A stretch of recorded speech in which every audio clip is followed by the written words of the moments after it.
It's 10 years ago tomorrow that car maker MG Rover collapsed. Almost 6,000 people lost their jobs at the Longbridge plant in Birmingham. This week we're looking at the effect it had on the Midlands motor industry. Today our business correspondent Peter Plisner has been back to the factory site and he joins us from there right now. So Peter, how's the actual site changed over the last decade? Well, Nick, from this vantage point you can see the land that used to be occupied by the MG Rover car factory now occupied by new developments like Bourneville College and a lot of prime development land. But look over here, you can still see what's left of the old MG Rover car factory, now owned and operated by a Chinese car maker. They employ around a few hundred people in there, but once they employed thousands. What a day in the life of the British motor industry. The millionth Mini came off the production line. A landmark day in 1965 for the Longbridge car factory, which when this event was happening employed around 25,000 people. But 40 years later, car production at the sprawling Longbridge site had ceased and the factory was back in the headlines for the wrong reasons. We do need to realise that it's not our intentions to see this plant become a supermarket and disappear overnight. But many parts of the plant have disappeared. And yes, there is now a supermarket. The Sainsbury's behind me is part of a multi-million-pound development that's effectively creating the town centre that Longbridge never had.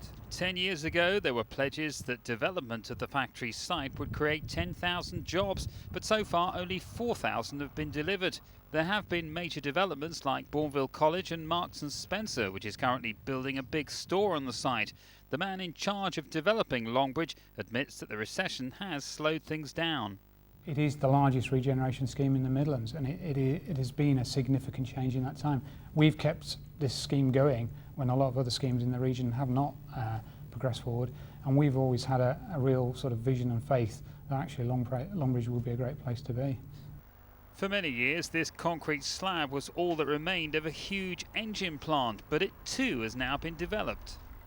This is what part of the old engine plant now looks like, a modern housing estate. Here they've built more than 200 houses and many more will follow in the coming years. Elsewhere, an innovation centre is helping to encourage small firms to relocate to Longbridge. One of the first was website designer Anthony Chaffee. We're really proud to be here.